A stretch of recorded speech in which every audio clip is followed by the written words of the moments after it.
for that game. As somebody who knows basketball and knows what it's like to compete for something, if you lose a game, but you know that you left it all out on the court, and that you gave it everything you had, and that you have no regrets, and you competed your butt off, then you shouldn't feel bad about the outcome. And I know that we're probably going to have another episode about sports, but there's a lot of lessons that can be drawn between sports and life. Mm-hmm. And just being able to have an outlet for my competitive spirit, for my enthusiasm, and for my passion, and for my fire. Like, I want to be able to give back something to people who have loved me, just like Stonehill has loved me, and just like all the guys have embraced me. I want to be able to give something back, and I think it goes well with what Dave had said about paying it forward. If somebody does something to make you feel like a part of a team, if somebody does something to make you feel like you belong, you want to be able to give it back. And like we always say, we might not be able to physically do anything or physically be a part of the game, but we can contribute in other ways. And thanks to the teams, for seeing it as valuable, because it was special to us, and it was a special season, and I'm happy to have been a part of it. Yeah, me as well with the special seasons, and and also, like Jamie said, I think we're gonna have another episode more based around just sports and stuff, where he said also that sports also brings out like real life qualities. And I didn't do it for a class or anything, but I kind of wrote a paper that I posted on Facebook years ago, and it's called Life is a Sport. And I was basically, talking about how I was literally just sitting at a computer one day and this idea popped in my head, which I believe anyone who's watching this, and also even Jamie, I never told Jamie this either, I don't think, but if you go into onto your time, or onto my timeline / your timeline where notes would be, if you click on the notes section, you will see it. Like I said, it's quite a long read, but it is worth it. And I was just comparing how, yes, Jamie and I, we've also, played wheelchair sports, but we've never been on like our school's base, like physically running the bases for school baseball teams or shooting hoops for our school basketball teams. But if you really think about it, life is the biggest sport that everyone gets to play. Yeah, I mean, I think I've said this before, but like, you only get one shot to do this thing right. And just like going out on the field or the court, or my brother's words, the pitch, to all your rugby players, you know what I'm talking about.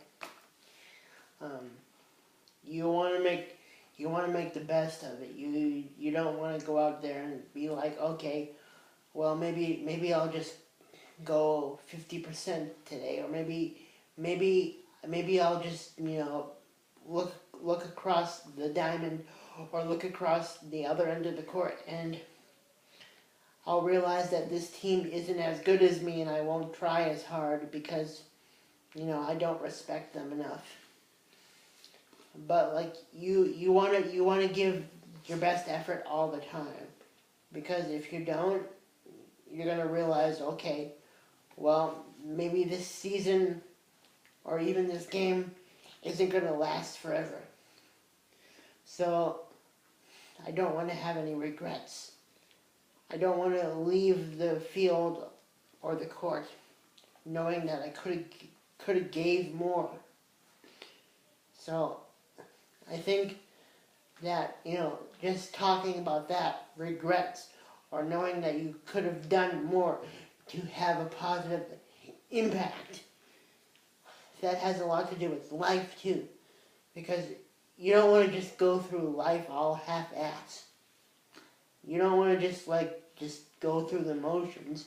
You want to experience things. You want to be in the moment, and you want to be happy and make an impact. You want to live a life of profound purpose. And I think that if you have an athletic ability, I mean, for me, I know that I had the opportunity to play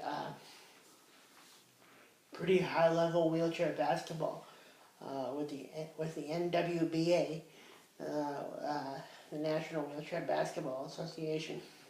But unfortunately, at least for me, transportation is a little bit of an issue at the moment.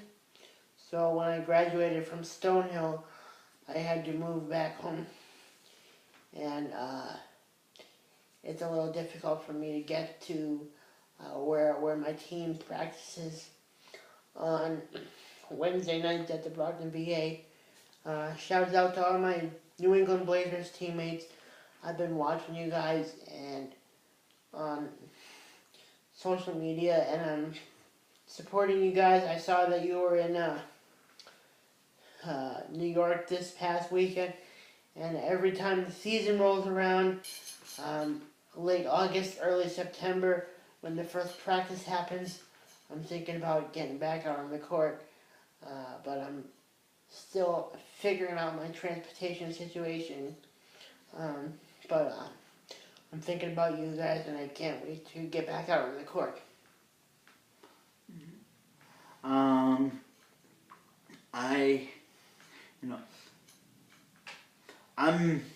the sports that I'm more, I guess, geared towards or understanding towards are football and baseball, and I'd say probably through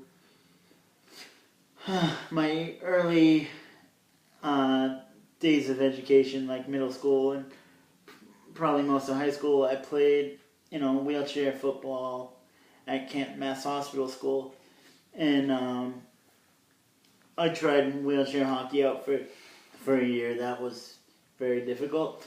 You mean sled hockey? No, it was more like street hockey. We were actually in our wheelchairs, and it was very hard holding a stick and trying to shoot and push with one hand at the same time. Well, yeah, wouldn't you just go around in a circle? Yeah. But anyway, I've been a little bit of I've comic been, relief provided by David Holshenthorn. Yeah, I've been, trying to look into maybe some, not agencies, but groups that might have like wheelchair football, stuff like that. But unfortunately, I haven't found anything quite like that. I did hear about a kind of a wheelchair rugby group that plays a lot of their games at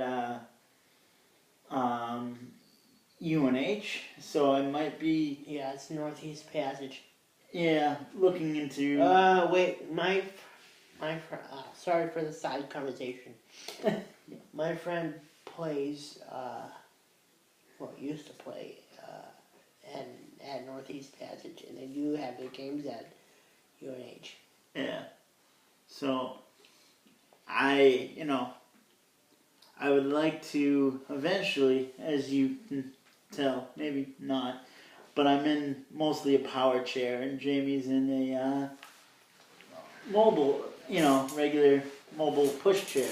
Yeah, So- I don't know if people can see if I back up. Probably not. Probably not.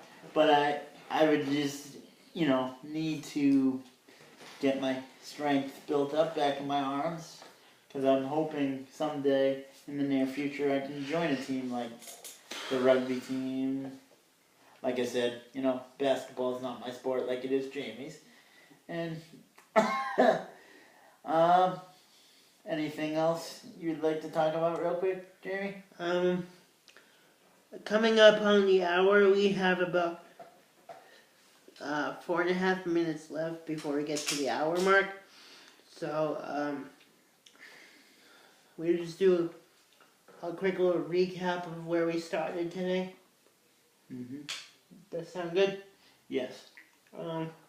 So, what we started off talking about was the impact of community on our perspective surrounding our disability, and how easy it is to become overwhelmed, discouraged, and frustrated in a position like ours. Mm-hmm. And how easy that is to happen if you don't have the right people around you. And I know, how, like we said, it's nice to talk about, the people with the amazing ability to influence through social media, because they have so many followers and they can impact so many people through, just the level of fame that they have. But to make it more real, we decided to talk about, our local communities and more of our personal stories. Like I said in the beginning, I hope that people understand how much courage it takes to, talk about things that are so personal. But we do it just so that, there is maybe like one or two people out there that can relate. Not that you have to have a disability or a challenge to understand where we're coming from, because like I had mentioned before, there is no life without adversity, and it does not discriminate.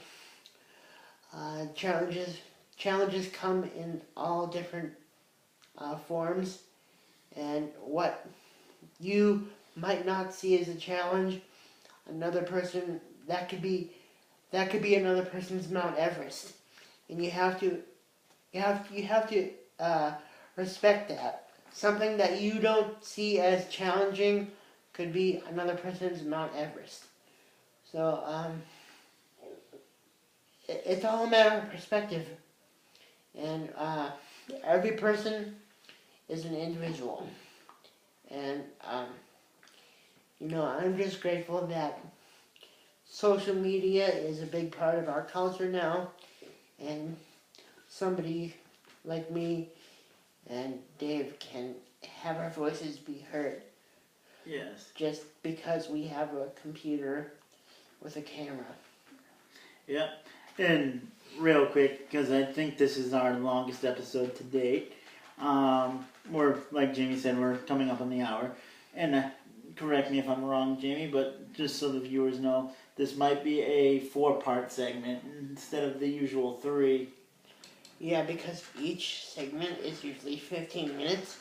So if we end up doing 45 minutes, or if we end up doing an hour, it would either be 3 or 4 different parts. Mm-hmm. And just to kick back on the social media thing, I know quite a few people that I know don't really. They still have social media outlets like Facebook, Instagram, Snapchat, and Twitter. But quite a few people I know, you don't go on anymore because they say everything that's talked about is mostly, negative these days, and that's another reason why I wanted to do something like this. Jamie and I were talking about what we could do because, yes, we're 2 local kids, but we're trying to make a positive impact. It might reach